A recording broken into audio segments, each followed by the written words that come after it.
तो अब आ जाते हैं हम लोग किरचॉफ्स वोल्टेज लॉ के ऊपर, KVL।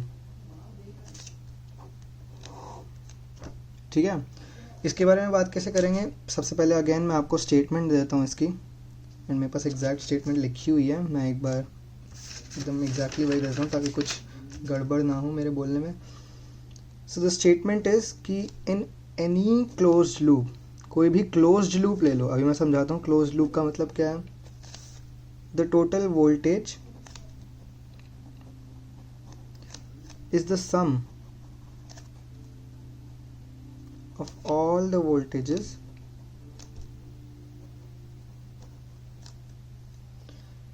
in that loop, जो हमने लूप कंसिडर किया क्लोज लूप स्टार्टिंग में, तो जो टोटल वोल्टेज होगी उस लूप की, it is the sum of all voltages in that loop with, important point, with the correct polarity. अभी मैं समझाता हूँ इसका मतलब। सबसे पहले समझते हैं क्लोज लूप क्या होता है। एक काम करते हैं, एग्जाम्पल ही लेते हैं यार, वापस एग्जाम्पल लेते हैं, और to make things even simpler क्या करते हैं, जो हमने एग्जाम्पल यहाँ पे कंसिडर किया था ना, ये वाला एग्जैक्टली सेम सर्किट लेते हैं, तुम्हें अच्छे से समझ में आएगा। तो मेरे पास एक बैटरी है अगेन, एक यहाँ पे मेरे पास रेजिस्टेंस आ गई, एक और रेजिस्टेंस आ गई, R1 एंड R2। ठीक है, तो ये बैटरी है, प्लस माइनस ये तो पता ही है हमें, डंडी कि बड़ी होती है तो प्लस लगा देते हैं, छोटी होती है तो नेगेटिव लगा देते हैं, और ये वोल्टेज सोर्स है विद सम वैल्यू V। ठीक है, तो अब क्लोज लूप का मतलब क्या होता है? इसमें कितने क्लोज लूप्स हैं? क्लोज लूप वो होता है जिसके अंदर जो सारे सर्किट एलिमेंट्स हो ना, उनके सारे जो एंड्स हैं वो कनेक्टेड हो। ठीक है, तो अगर मैं एक क्लोज लूप कंसिडर करूँ तो एक क्लोज लूप हो सकता है कि सिर्फ ये वाली चीज़, ये वाला स्क्वायर, या फिर लूप कुछ भी कह लो। तार तो हम लोग स्ट्रेट बनाते हैं, सर्कुलर बना लो तो सर्कल हो जाएगा, तो लूप कह देते हैं। तो एक ये क्या है, इसके अंदर ये एक लूप है, क्लोज लूप। दूसरा क्लोज लूप क्या है, ये क्लोज लूप है, sure why not, close loop ये भी है एक, है ना। और तीसरा क्लोज लूप क्या है, ये पूरा कंसिडर करोगे ना तुम, बाहर बाहर वाला, अगर R1 को भूल जाओ और अगर ये सिर्फ कंसिडर करो बाहर बाहर वाला, ये भी तो क्लोज लूप है एक। तो इसमें कितने क्लोज लूप है? 3 क्लोज लूप मिल गए हमें स्टार्टिंग में ही, सीधा सीधा, मतलब 3 ही हैं बट लाइक हमें तीनों मिल गए बहुत इजीली। अच्छा, तो हमारे पास अब 3 क्लोज लूप हैं। अब उसके अंदर हम लोग लगाएंगे क्या, KVL। अब हमने KCL लगाया था इसके ऊपर पहले, हमें पता था कि यहाँ पे कुछ I1 करंट है और ऐसे I2 में और I3 में वो टूट जाएगा और फिर यहाँ से फिर से I1 आ जाएगा। ठीक है, अच्छी बात है। तो अब इसके अंदर हम लोग क्या कर सकते हैं, इसके अंदर हम लोग KVL लगा सकते हैं। तो 3 लूप बताया था मैंने, एक लूप ये था, इसको मार्क कर लेते हैं लूप 1, और इसकी डायरेक्शन इंपॉर्टेंट होती है। ठीक है, जैसे मैं दिखा रहा हूँ कि डायरेक्शन मैंने ऐसे क्लॉकवाइज कंसिडर करी है, कोई भी कंसिडर करो, एंटी क्लॉकवाइज कर लो, क्लॉकवाइज कर लो, बट कुछ ना कुछ करो। ठीक है, direction is important. So I have considered the positive, I mean clockwise direction. ठीक है, तो क्लॉकवाइज डायरेक्शन मैंने ऐसे कंसिडर कर लिया और इस लूप को मैंने नाम दिया नंबर 1। ऐसे अगर ये वाला लूप है जो ये दूसरा वाला दिखाया था सिर्फ R1 और R2 वाला, उसको मैंने लूप 2 बोल दिया, अगेन क्लॉकवाइज डायरेक्शन में। और फिर बाहर वाला, सबसे ज़्यादा बाहर वाला जो है, ये पूरा ठीक है, ये पूरा लूप जो था उसको मैं कह देता हूँ लूप, कहाँ लिखूँ, यहाँ पे लिख देता हूँ छोटा सा, लूप 3। ठीक है, कुछ लूप 3 था, सबसे बड़े वाला जो है। सबसे पहले आया था लूप 1 पे। ठीक है, लूप 1 कौन सा है, बना लेता हूँ मैं उसको एक बार, क्लैरिटी हो जाएगी। तो मेरे पास एक लूप 1 के अंदर बैटरी थी और फिर उसके बाद यहाँ पे आके R1 था, बस ये छोटा सा लूप था। ये V है प्लस माइनस, और ये R1 रेजिस्टेंस है। R1 के थ्रू करंट कितना जा रहा है, I2, हमने क्वेश्चन में कंसिडर किया था कि I2 current flows through this. ये तुम्हारी अजम्पशन है by the way, just so you know. तुम इसको IX कह सकते थे, IY कह सकते थे, कुछ भी मर्जी कह लो, मतलब कुछ जा रहा है इसके अंदर, करंट कुछ जा रहा है। और फिर KCL के थ्रू हमने क्या देखा कि उस करंट का कुछ रिलेशन है to the current that was flowing through this voltage source. तो बस कुछ करंट जा रहा है, तुम्हें ये पता होना चाहिए कि अच्छा ठीक है कुछ करंट जा रहा है। And don't change your obviously notation mid question, that would be very difficult to deal with. तो हमारे पास ये फर्स्ट लूप आ गया। इसके अंदर डायरेक्शन क्या कंसिडर करी थी मैंने, ये वाली डायरेक्शन कंसिडर करी थी, क्लॉकवाइज होती है ना यहाँ, क्लॉकवाइज डायरेक्शन।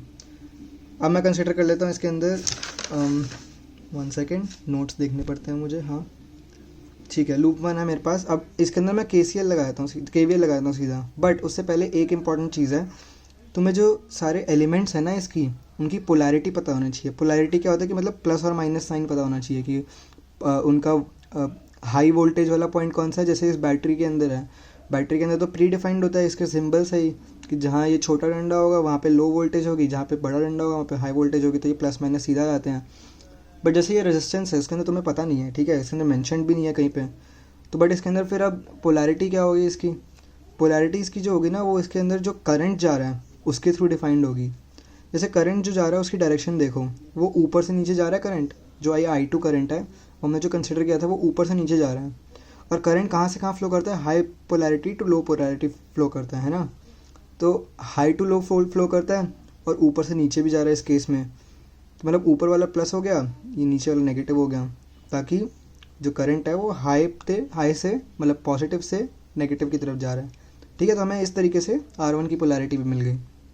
अब चलो KVL का इक्वेशन लिख लेते हैं। तो मैं स्टार्ट करता हूँ इधर से, हम लोग ऐसे लूप में जाएंगे ऐसे, और मैं इधर से स्टार्ट करता हूँ। तो अगर मैं यहाँ कंसिडर करता हूँ, और मैं कन्वेंशन क्या उठा रहा हूँ कि मैं हमेशा अगर जैसे यहाँ से ऐसे जा रहा हूँ मैं, तो मैं पीछे वाला साइन कंसिडर करूँगा, ठीक है, नेगेटिव साइन कंसिडर कर लूँगा, ठीक है। तो अगर अब मैं यहाँ से जा रहा हूँ तो मेरे को पीछे वाला साइन कंसिडर करना है, तो ये -v हो गया। ये साइन इंपॉर्टेंट है, ठीक है, याद रखना है इसको, कि मैंने पीछे वाला उठाया है, तो पीछे वाला साइन उठा लिया और यहाँ पे v आ गया, ठीक है। चलो अब आगे बढ़ते हैं। यहाँ पे कोई एलिमेंट नहीं है तो भूल जाओ इस पार्ट को। तो यहाँ पे पहुँचे हम लोग R1 के पास। अब हम लोग R1 के पास आए हैं। R1 के अंदर क्या है, R1 के अंदर भी हम लोग अब देखेंगे कि पोलैरिटी क्या होती है। उससे पहले like just to clear things up, the voltage drop across this resistance value R1 वो क्या होगी, ओम्स लॉ याद है, V = IR होता है। करंट कितना जा रहा है इसके अंदर से, I2, रेजिस्टेंस की वैल्यू क्या है R1, तो इसमें जो भी वोल्टेज ड्रॉप होगा ना, voltage drop across this resistance value, that will be I2 R1। तो बेसिकली यहाँ पे वोल्टेजेस लिख रहे हैं हम लोग सारी, तो यहाँ पे अगर इसकी वोल्टेज V है तो यही R1 के थ्रू वोल्टेज क्या होगी, I2 टाइम्स R1। और अब यहाँ पे कोई साइन आएगा, क्या साइन आएगा बताओ। जैसे अगर मैंने यहाँ से यहाँ ऊपर गया था तो मैंने पीछे वाला साइन कंसिडर किया था, ऐसे ही अगर मैं घूम के यहाँ आ गया, ऐसे जा रहा हूँ है ना, अगर ऐसे जा रहा हूँ तो पीछे वाला साइन उठाऊँगा। पीछे वाला साइन कौन सा है, पॉजिटिव, तो मैंने यहाँ पे पॉजिटिव उठा लिया, तो दिस इज़ इक्वल टू 0, ठीक है। तो अब मेरे पास यहाँ पे क्या आ गया, -v + I2 R1 = 0। Sorry about all of the noise. तो हमारे पास ये आ गया -v + I2 R1 = 0। ये हमारे पास कहाँ से आई इक्वेशन, बेसिकली KVL से। अब इसके अंदर ही कुछ बच्चे बोलते हैं कि क्यों भाई मैं पीछे वाला साइन क्यों उठाऊँ, हमारे स्कूल में टीचर्स ने बताया था हम लोग आगे वाला साइन उठाते हैं, कि अगर -2 प्लस जाता तो प्लस उठाएंगे। उठा लो, मतलब कुछ फ़र्क नहीं पड़ रहा है, ठीक है, आगे वाला साइन उठा लेते हैं। अब ऐसे अगर कंसिडर करूँ मैं कि लाइक अगर मैं यहाँ से यहाँ जा रहा हूँ और मेरे को आगे वाला साइन उठाना है तो क्या होगा, +v, है ना। अगर मैं यहाँ से यहाँ जा रहा हूँ, मेरे को आगे वाला साइन उठाना है तो +v हो जाएगा। घूमे यहाँ आ गए। अब मेरे को अगेन आगे वाला साइन उठाना है। रिमेंबर, कन्वेंशन जो भी तुमने उठाई थी उस कन्वेंशन के अकॉर्डिंग ही तुम्हें कुछ करना है। तुम ऐसे ये नहीं होता कि इधर आगे वाला उठा लिया और इधर पीछे वाला उठा लिया, दैट वोंट वर्क। इधर आगे वाला उठाया है तो इधर भी आगे वाला उठाओगे, तो क्या हो गया, माइनस, और फिर again drop across this thing which is equal to I2 R1, ठीक है। और फिर उसके बाद यहाँ पे कंप्लीट हो गया सर्किट, उसके अलावा कोई सर्किट एलिमेंट है नहीं इसके अंदर, तो basically this is equal to 0। तुमने साइन कन्वेंशन ये उठाया तो ये आया, ये उठाया तो ये आया, कुछ फ़र्क है दोनों में, कोई फ़र्क नहीं है। इसको तुम अगर RHS पे ले जाओगे तो बेसिकली यही मिलेगा, है ना, बेसिक मैथमेटिक्स। सो ये हो गया हमारे पास 2 सेम इक्वेशन है, लाइक 1 ही लिख लो, सेम थिंग। तो हमने ये क्या किया, अब हम लोगों ने एक रिलेशन मिल गया हमें कि इसके थ्रू का, ठीक है।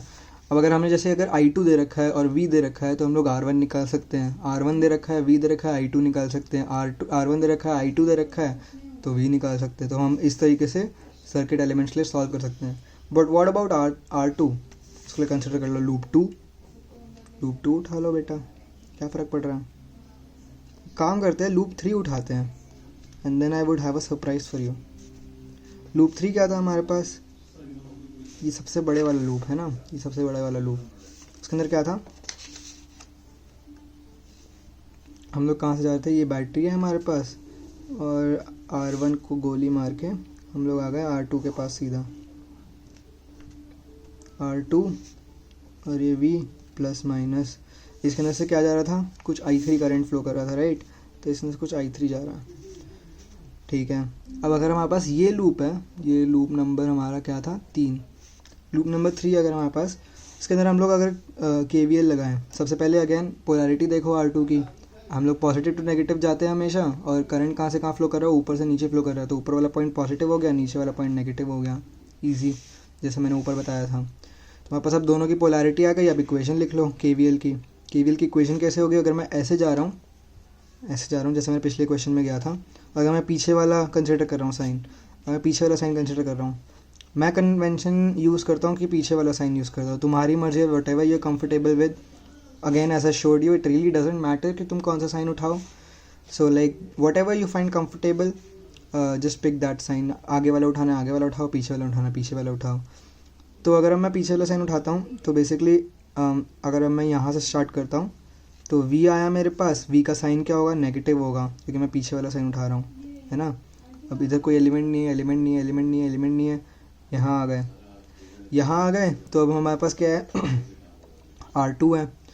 R2 के अंदर हमारे पास अब R2I3 would be the potential drop, जैसे मैंने ऊपर बताया था ओम्स लॉ से। सो R2 टाइम्स I3 या I3 टाइम्स R2, कुछ भी लिख लो, that would be the voltage drop. अब इसके साथ साइन क्या आएगा, मैं पीछे वाला उठा रहा हूँ तो यहाँ पे भी पीछे वाला उठाऊँगा। पीछे वाला साइन कौन सा है, यहाँ पे पीछे वाला साइन पॉजिटिव है, तो मैंने यहाँ पे पॉजिटिव उठा लिया, एज सिंपल एज दैट। यहाँ पे कोई और एलिमेंट है नहीं, यहाँ पे सीधा V आ रहा है वापस, वो ऑलरेडी कवर कर चुका हूँ मैं, this would be equal to 0, बस आ गई हमारे पास इक्वेशन। ऐसे अगर पीछे आगे वाला साइन उठाओगे जैसे ऊपर वाले केस में दिखाया था, तो इक्वेशन ये आ जाएगी, doesn't matter, R2 equal to 0, ये इक्वेशन आएगा, बस साइन उल्टे हो जाएंगे, वो तो तुम अगर इसको RHS पे लेके जाओगे तो वो भी होगा, बेसिक मैथमेटिक्स। और दूसरी इक्वेशन आ गई, ठीक है। अब आते हैं नंबर 2 केस पे। नंबर 2 केस क्या है हमारे पास एक रेजिस्टेंस है R1, ये है नंबर 2 लूप, है ना। नंबर 2 केस नहीं, sorry, number 2 loop. Number 2 loop कौन सा है, ये वाला, जहाँ पे R1 और R2 दोनों हैं और वोल्टेज सोर्स नहीं है। तो मेरे पास R1 है, ठीक है, और यहाँ पे R2 है, ठीक है, R1 और R2 है, और मैंने लूप कंसिडर किया है ये सेकेंड नंबर। करंट इसके अंदर से क्या जा रहा है I, कौन सा था, I2 current flow through R1, और ऐसे ही R2 के अंदर से क्या जा रहा है, R2 के अंदर से जा रहा है I3। ये कन्फिगरेशन है हमारे पास, और अब इसको सॉल्व करना है बस। Step 1 polarity, step 2 expression, and then well that 2 ही स्टेप हैं, why did I make it sound like 3 step थे, but yeah so that's easy. And because it's so easy, what I'm gonna do is give you this question as a homework। समझ लो, starting में मैंने 2 example दिए, video पीछे करके देख लो, और फिर उसके बाद तुम्हें समझ आएगा कि पोलैरिटी कैसे निकालनी है। पोलैरिटी निकाल ली, फिर उसके बाद कन्वेंशन चूज़ कर लेना कि तुम्हें आगे वाला उठाना है या पीछे वाला उठाना है, वो चूज़ कर लिया तो वैसे KVL की इक्वेशंस लिख लो ओम्स लॉ का यूज़ करके, and you will be done. मेरे को बस इक्वेशन दिखा देना।